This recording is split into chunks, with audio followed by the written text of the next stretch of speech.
Okay, I just wanted to review your ILD lesson 3.2.2. This is the half-size sheet of yellow paper that you guys should have done. Just wanted to go over a couple of things and point out something that's new.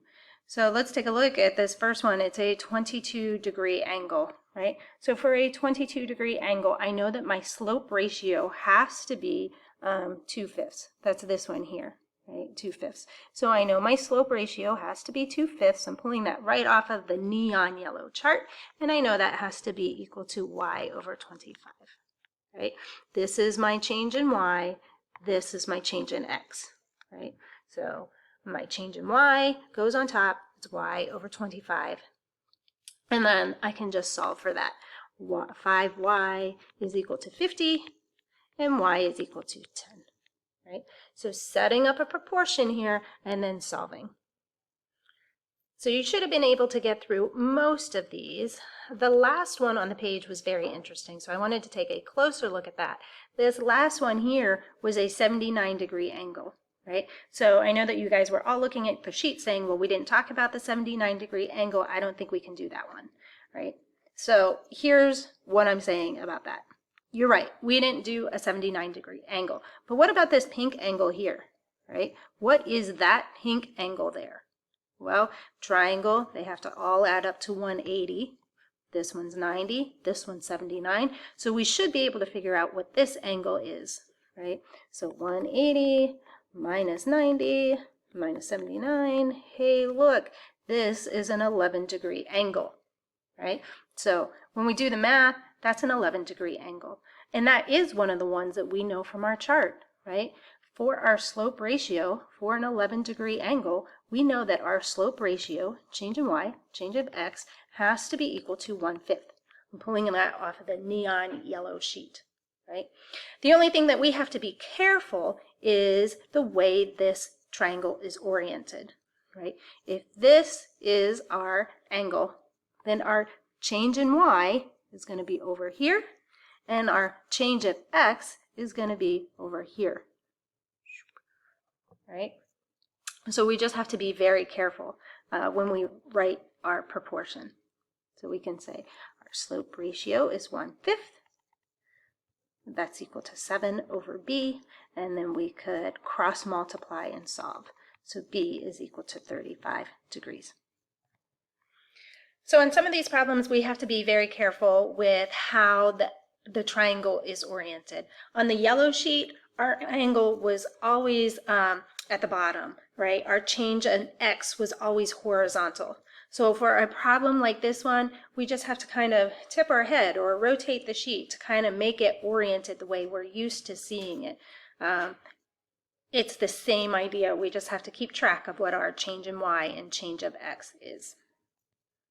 So I want to build on to this idea that we can consider both angles in the triangle, right? So looking at this first triangle here with the 11 degrees, right? We just talked about how we actually also know the opposite angle, right? We know that other angle is going to be 79 degrees, right?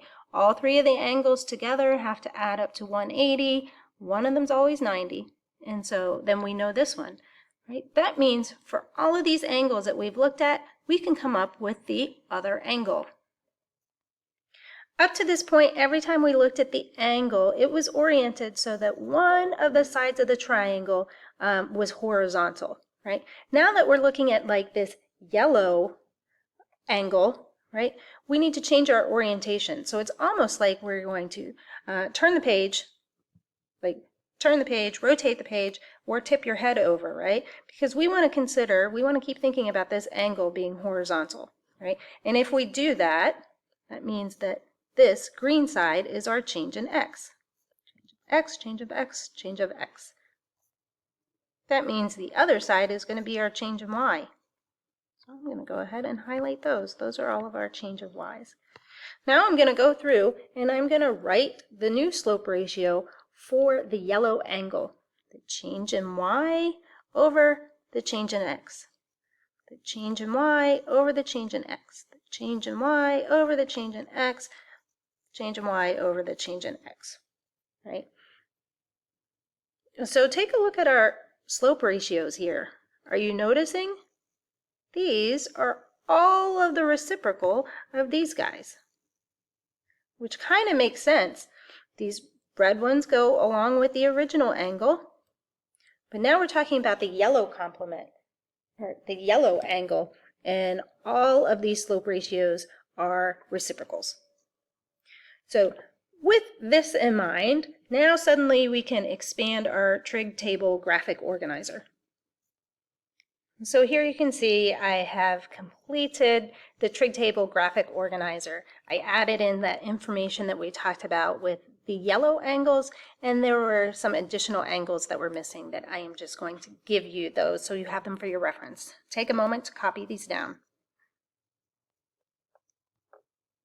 There is one more thought I want to share with you was part of this lesson, and that's about what happens as we change the angle of our triangle.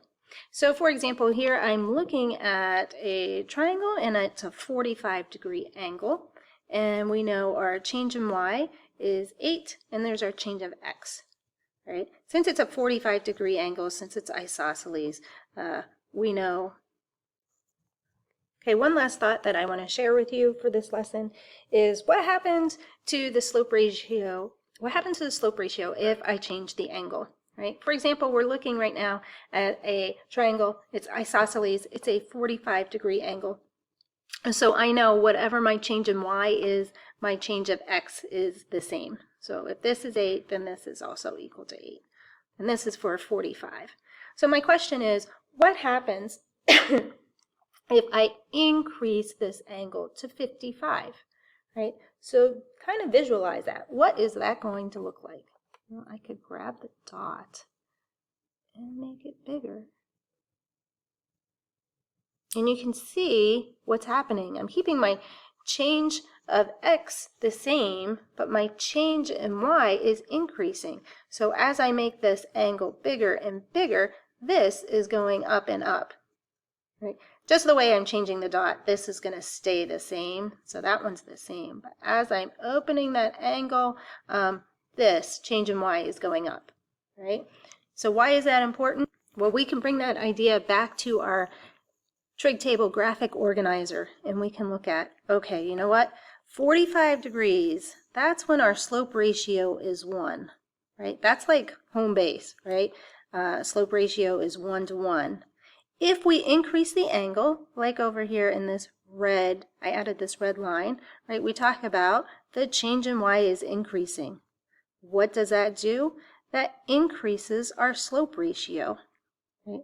So that means all of these slope ratios from 45 degrees down are going to be greater than 1. And on the flip side of that, everything that's less than 45 is going to be less than 1. So from here down, it's greater than 1. From there up, it's less than 1. And that 45 degree, that's like our home base. That's our isosceles triangle. That's exactly 1. So I could even say that's equal to 1.